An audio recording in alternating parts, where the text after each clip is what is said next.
Buenas tardes, mi nombre es Paola Fuentes y yo les voy a hablar sobre lo que es la distribución de frecuencias. ¿Qué es la distribución de frecuencias? Son datos estadísticos ordenados en una tabla a los cuales se les asigna su valor de frecuencia correspondiente.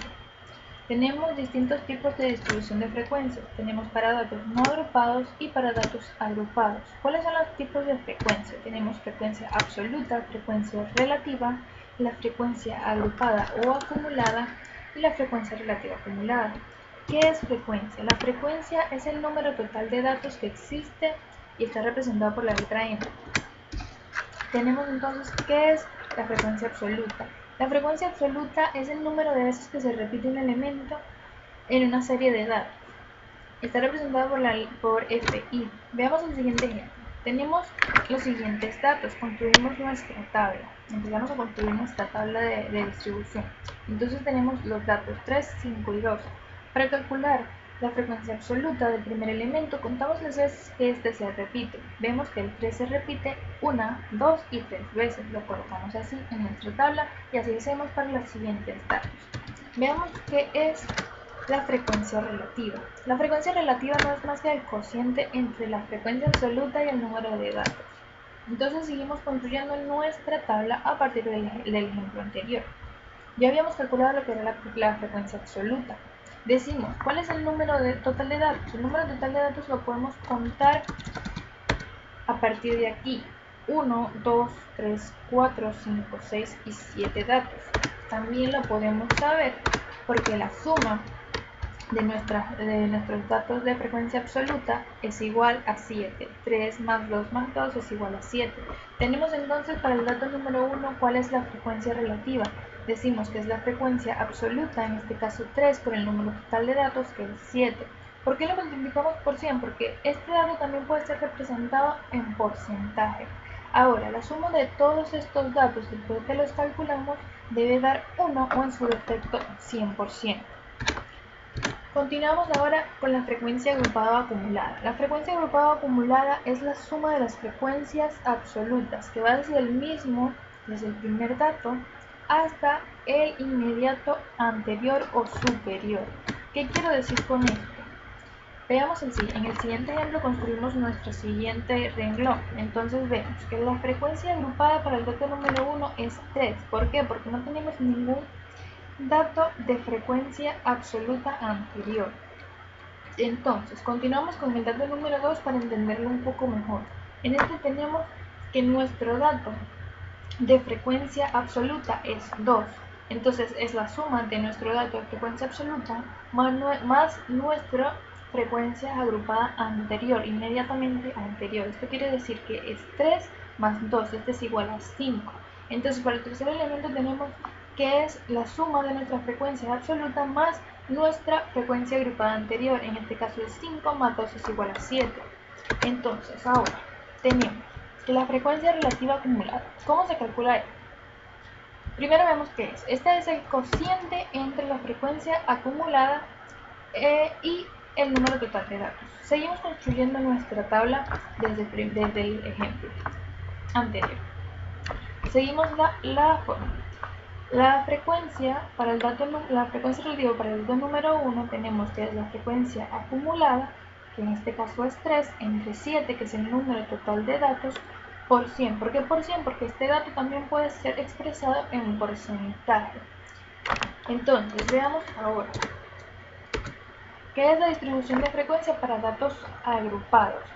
Esta distribución es utilizada normalmente cuando existe una gran cantidad de datos y queremos resumir la tabla para que no sea una tabla engorrosa de analizar, para que sea más pequeña. Para calcular para realizar esta tabla, esta forma intervalos entre un dato y otro, así podemos resumir los datos. Veamos qué tenemos que calcular ahora para hacer esta tabla. Calculamos el rango. El rango se determina por el valor del intervalo máximo menos el valor del intervalo mínimo. Entonces, o de nuestro dato mínimo, el valor de nuestro dato mínimo. Luego también calculamos el número de intervalos, que es la cantidad de intervalos que vamos a hacer para resumir la tabla. Esta se puede calcular mediante la fórmula de Stusch, que es la siguiente. Entonces, también tenemos que calcular la amplitud del intervalo. La amplitud del intervalo es el número de valores que concurren a una clase determinada. Es decir, esta se calcula por el cociente entre el rango y el número de intervalo. Esta nos va a indicar desde qué número o desde el tamaño de nuestro intervalo en la tabla.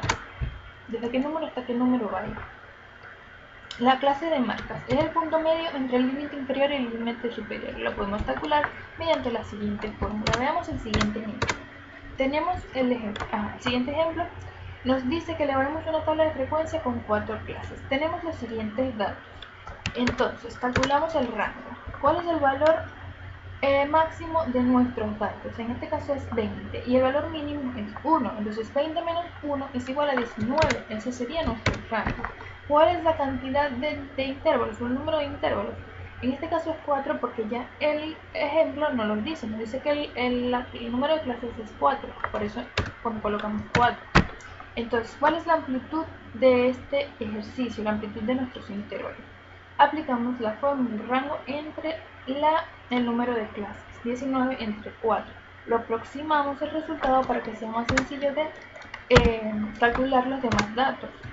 Teniendo ya calculados los datos, entonces calculamos lo que es la marca de clases, la frecuencia relativa absoluta, la frecuencia relativa y la frecuencia absoluta. Entonces, expliquemos un poco más lo que es el intervalo. Ya calculamos que la amplitud de nuestro intervalo es 5. Entonces, tenemos que vamos de 0 a 5 en este caso. Y así sucesivamente vamos 5 a 10, de 10 a 5 hasta llegar al último número de nuestros datos. ¿Por qué el corchete y el paréntesis? Esto es lo que representa es un intervalo cerrado y un intervalo abierto. Para calcular nuestra marca de clase sabemos que es el punto medio de nuestros intervalos y se calcula mediante el siguiente cálculo, que es la suma de nuestros intervalos entre 2. 0 más 5 entre 2 me da 2,5. Así vamos a hacer para todos los demás datos. Entonces, continuamos. ¿Cuál es la frecuencia absoluta de nuestro primer dato? Ya sabíamos que era la suma o la cantidad de veces que se repetía el elemento. En este caso es la cantidad de elementos que hay hasta llegar al 5. Lo tomamos un poquito antes de llegar al 5 porque es un elemento abierto. Entonces contamos 1, 2, 3, 4, 5 y 6 datos. Colocamos 6 datos. Así sucesivamente vamos a hacer para todos nuestros siguientes datos. Como ya sabíamos o como ya explicamos anteriormente, calculamos lo que es la frecuencia relativa. Entonces la frecuencia relativa va por la fórmula de frecuencia absoluta entre el número total de datos. Aplicando la fórmula conseguimos nuestros siguientes datos para rellenar la tabla. Así hacemos para nuestra frecuencia absoluta, para nuestra frecuencia agrupada. Ya conocíamos la definición de cómo se calculaba y rellenamos nuestra tabla. Y lo mismo hacemos con la frecuencia relativa acumulada. Aquí vemos cómo se calcula. Para el primer dato tenemos que la frecuencia acumulada entre el número total de datos, que me da 0,24, y sucesivamente así vamos a hacer para rellenar la tabla, los demás datos. Vemos que esto está bien porque la suma de nuestra frecuencia relativa es igual a 1 o en su defecto 100% si lo representamos en porcentaje, y el número total de datos es igual a que yo cuente la cantidad de datos que hay aquí. Es decir, que así nos podemos dar cuenta que el ejercicio está bien. Gracias por su atención.